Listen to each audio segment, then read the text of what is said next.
Gentlemen, you may start your pistols. Barry Lyndon wasn't just a lavish period drama. It was a brutal experiment in realism so extreme it pushed actors' crews and even cutting-edge technology to their breaking point. What audiences see as graceful candlelit rooms and painterly landscapes hides a production where cameras overheat. In silence, extras faint under impossible lighting, and entire scenes collapse under Kubrick's relentless pursuit of authenticity. Today, we reveal 15 weird facts about Barry Lyndon. Secrets of danger, obsession, ego battles, and innovations borrowed from NASA laboratories. Fact number 15. The shoot nearly collapses because Kubrick refuses to use electric lighting. Barry Lyndon wasn't just a period drama. It was an experiment in cinematic purity so extreme it pushed the production toward disaster. Kubrick decides he wants the 18th century not recreated, but resurrected. That means no modern lighting, no spotlights, no diffusion rigs, only candles, sunlight, and moonlit interiors. What audiences don't know is that this choice regularly threatens to shut down entire shooting days. Rooms become furnaces, sets grow dangerously dim, actors struggle to see their marks. Crew members trip over equipment because the call sheets demand total darkness for certain sequences. But Kubrick refuses to budge. He orders windows scraped of tint. He demands wax formulas redesigned to burn brighter. The set becomes a laboratory where every technician fights physics itself. It isn't artistic ambition. It is obsession sharpened into a weapon. By the time the dailies appear, the footage looks like a moving painting and exhaustion pulses through the crew. Beauty wins, but at a brutal cost. Fact number 14. Ryan O'Neal lands the role for a shockingly practical reason. Ryan O'Neal doesn't get cast because he is the perfect embodiment of Redmond Barry. He gets cast because he is famous. That is the quiet truth behind the production. Kubrick studies box office data like a mathematician and discovers O'Neal and Al Pacino are the two American actors who have scored top 10 box office hits in the previous few years. Kubrick wants prestige, but he also wants reach. MGM demands insurance in the form of star power. The decision sends ripples of tension through the crew. Some whisper that Kubrick trades artistic instinct for market safety. Others claim that O'Neal's clean-cut image will shatter once Kubrick pushes him into the darker corners of Barry's greed. What audiences don't know is that Kubrick keeps O'Neal emotionally isolated on set, instructing the crew not to praise him too often. It isn't favoritism, it is strategy. Kubrick wants a man craving approval because that hunger mirrors Barry's desperation. The psychology becomes the performance. Fact number 13. The camera team fights a technical war with NASA-engineered lenses. The legendary candlelit sequences use lenses engineered for NASA's Apollo missions. But what viewers don't know is how violently these lenses resist traditional filmmaking. They are fragile, they are temperamental, they refuse matte boxes and require precise temperature control. Assistants carry them like newborns. Every bump feels like disaster. Kubrick loves them because they drink light out of darkness. The crew hates them because they warp focus if breathed on wrong. Some shots require actors to remain unnaturally still because even slight movement throws the image into smeared softness. The production becomes a battlefield between Kubrick's demand for visual purity and the physical limitations of glass. Technicians report that one lens cracks from heat exposure during an early setup, prompting a brief shutdown. Yet Kubrick pushes forward. Not convenience, but audacity. Not safety, but risk. The result is a look so unique, it becomes untouchable. Pain becomes the price of innovation. Fact number 12. The duel scenes are so realistic the actors fear they may get hurt. Barry Lyndon's duels look precise, calm, and elegant on screen. They are not. They are nerve-shredding exercises in controlled chaos. Kubrick wants authenticity. He studies 18th century dueling manuals. He orders pistols rebuilt using period-accurate mechanisms. He choreographs movements down to the breath. But the danger is real. Ryan O'Neal and Leonard Rossiter admit in interviews that the tension on set is palpable. The guns fire full powder charges. The smoke blinds everyone. The noise shakes the room. One misalignment could send debris flying. Kubrick demands dozens of takes to capture the exact psychological rhythm he wants. Crew members report that O'Neal emerges from one marathon session pale and shaky. It is not acting, it is adrenaline. The calm elegance audiences see is the opposite of what happens during production. Not refined grace, fractured nerves, and Kubrick wants it that way. He believes danger etches honesty into the frame. Fact number 11. Marissa Berenson is directed like a painting, not a performer. Kubrick does not direct Marissa Berenson like a traditional actress. He directs her like an artwork. Lady Lyndon must symbolize aristocratic perfection, silent suffering, and emotional imprisonment. Kubrick decides the best way to express that is to keep Berenson statuesque, still, controlled, a living portrait. What audiences don't know is how extreme that approach becomes. Kubrick instructs her to hold expressions for minutes at a time while lights burn and camera rigs hum. She sits in cold rooms motionless while extras shift in discomfort. She later says, "I had to learn to breathe without moving. It is not metaphor, it is technique." Kubrick isn't cruel, he is relentless. He wants the audience to feel that Lady Lyndon's beauty is a prison and her silence is resistance, not a performance, a visual thesis. And it shapes one of the film's most haunting characters. Fact number 10. The mid-roll engagement hook erupts from real on-set chaos. The world of Barry Lyndon looks calm on screen, but behind the lens, tension erupts daily. Kubrick pushes every department to a breaking point.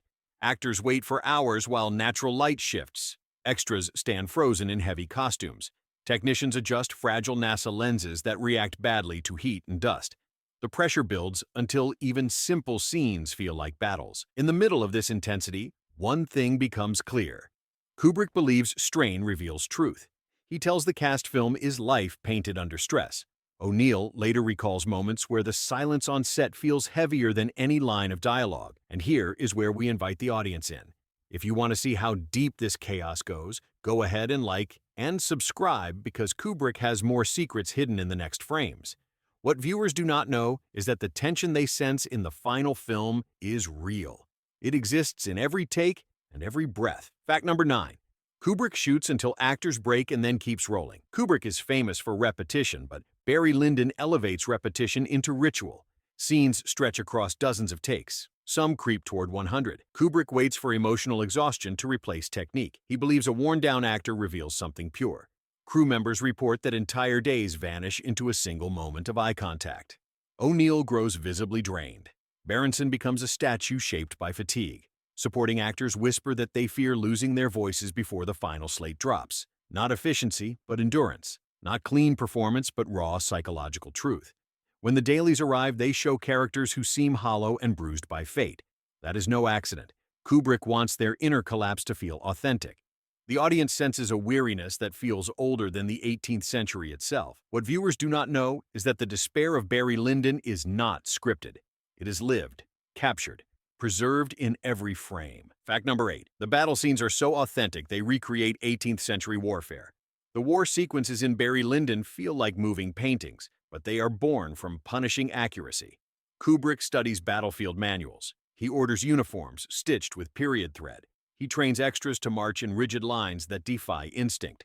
The result is haunting. Soldiers do not scramble for cover. They stand exposed, relying on discipline instead of protection. The extras feel the dread. They hold formation as blank gunfire erupts around them. Some flinch from the shockwaves, even though Kubrick demands stillness. Smoke thickens the air. Light bends through it. The atmosphere grows heavy with the weight of history. Kubrick keeps rolling while men cough and blink through haze. Not staged heroism, but ritualized terror. What the audience sees is elegance. What the crew feels is fear. The battle scenes capture a world where survival depends on obedience, not agility. Kubrick resurrects a forgotten brutality and etches it into cinematic memory. Fact number 7. A fire accident on set nearly ends the production. Candles define the look of Barry Lyndon, but they also bring danger. During one interior shoot, a cluster of candles burns hotter than expected. Wax overflows. A curtain ignites at the edge of the frame. For a moment, no one moves. The crew is under strict instructions to maintain silence during candlelit takes. Then, instinct erupts. A focus puller lunges forward. A grip grabs a blanket. Flames climb the fabric before dying under frantic hands. Kubrick studies the aftermath with unnerving calm. He orders adjustments to candle placement, but refuses to alter his aesthetic. Not retreat, but resolve. The incident becomes whispered mythology among the crew. They joke that the film is literally trying to burn itself into history. What viewers do not know is that the warm glow on screen is born from real heat, real danger, and real risk. Barry Lyndon almost loses a room to fire, and Kubrick sees only opportunity to refine the light. Fact number 6. Kubrick fires his original narrator and rewrites the entire voiceover. The voiceover in Barry Lyndon feels effortless, calm, detached, almost amused by human folly, but the final narration is the result of upheaval. Kubrick records an entire draft with a different narrator. When he hears the playback, he rejects it instantly. The tone feels wrong. The story feels smaller. The world feels less cruel. Kubrick tears apart the script. He rewrites whole sections of narration during late nights while production continues on exhausted legs. He then hires Michael Hordern, whose voice carries the weight Kubrick wants. Detached but sharp, cold but knowing. When the new narration is recorded, the film transforms. Suddenly, Barry Lyndon becomes a tale told by someone who sees fate as a quiet assassin. Not exposition, but judgment. What audiences do not know is that the voice guiding them through the story almost belonged to someone else. Kubrick shapes it until it sounds like destiny speaking. Fact number 5. The makeup team fights a daily war against natural light. The beauty of Barry Lyndon depends on natural light, yet that light becomes the makeup team's greatest enemy. Candles burn unevenly. Sun shifts without warning.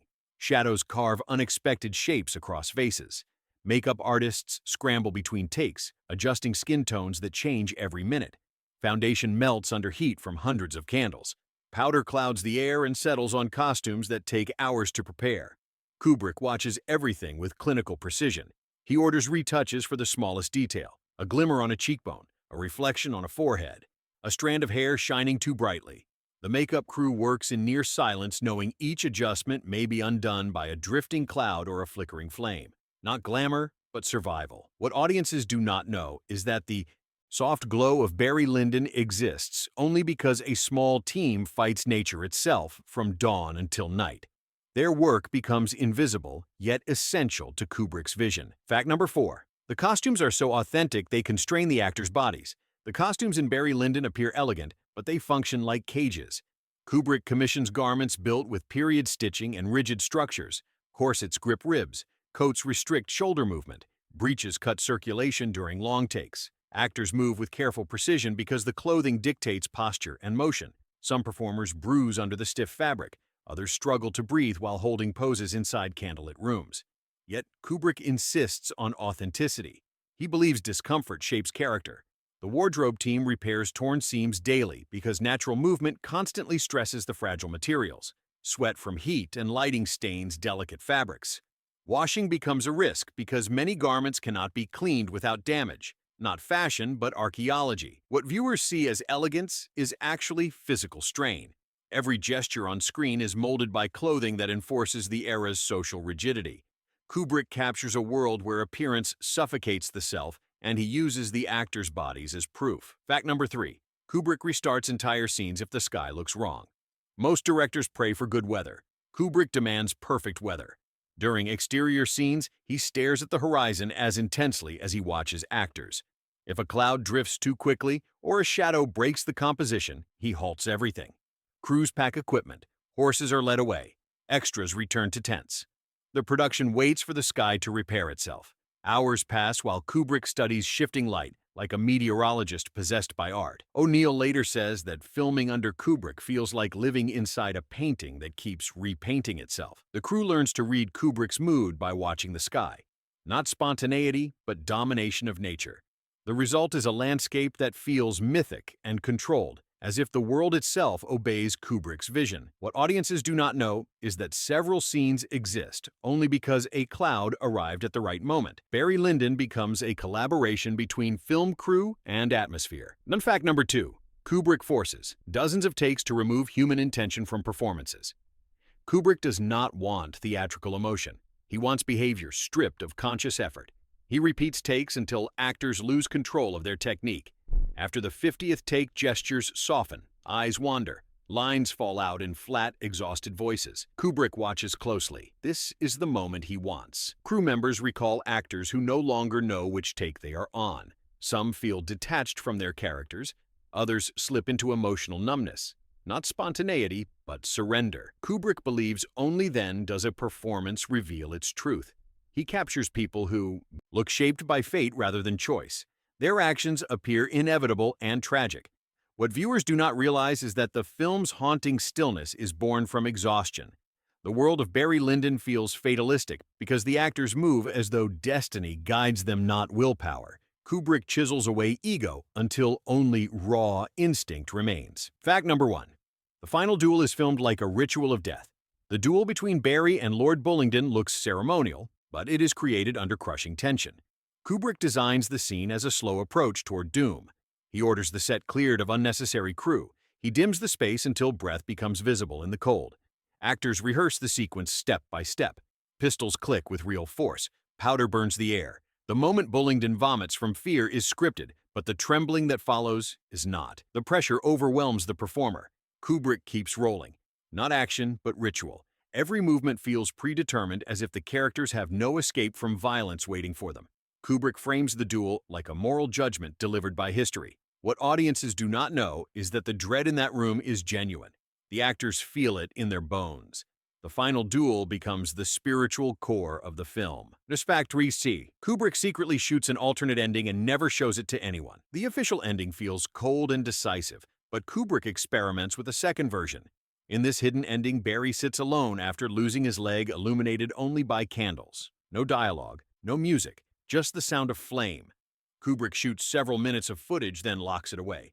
Crew members whisper about the scene for years. Some say Kubrick fears it softens the film. Others claim he thinks it reveals too much about Barry's inner life. Not closure, but mystery. The footage never appears in any archive release. It becomes a ghost in Kubrick's career. What audiences do not know is that Barry Lyndon once had a final moment of fragile humanity that Kubrick chose to bury. The film we see is colder, sharper, and more merciless because of that decision. Barry Lyndon begins as a period epic, but becomes a monument to obsession. Kubrick bends light-time weather and human endurance to carve a world that feels both real and dreamlike. The film survives as a reminder that art shaped under pressure leaves marks on everyone involved. If you enjoyed uncovering these secrets, tap like and subscribe for more journeys into the shadows behind cinema. In the world of Barry Lyndon, beauty hides fire.